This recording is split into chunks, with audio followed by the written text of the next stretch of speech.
gagawin nyo lang po is ilalagay nyo po yung straw dito po. Then it will going to be act as a mustache. Okay? Ayan. And the last one, yun yung challenge. Okay? So, pero dapat hindi mahuhulog. Hindi mahuhulog yung straw.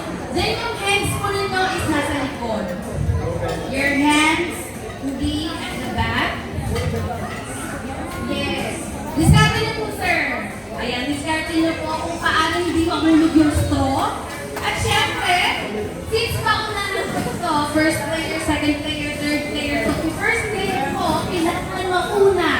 You need to go there and you need to shoot the straw sa cup natin.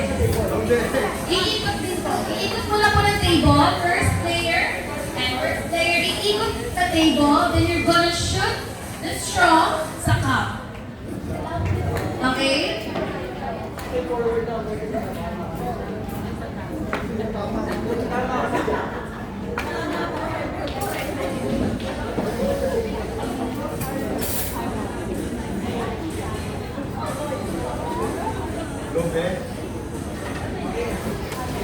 Alright.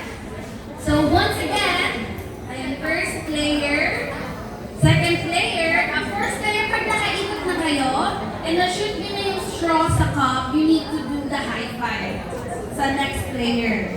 Yes, high five.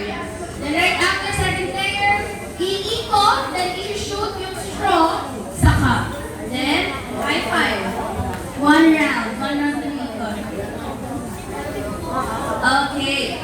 So, sino po yung mauna matapos? You need to shout, Merry Christmas.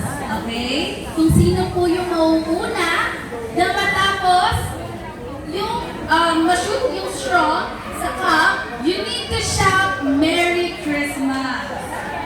Okay.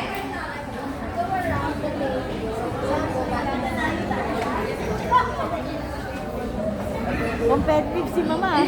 Pagka-shoot mo ng straw, tsaka po kay tatakbo, you need to do the high five. Babalik. Okay? Ito pa, ang catch. Kapag nahulog yung straw, babalik po kayo kung saan po yung starting point natin. Okay? So, get ready! Kaya, ma'am, sir, discardin mo po na hindi mahuhulog yung straw in between your lips and your nose. Okay? Kailangan hindi mahuhulog yung straw. Okay, so,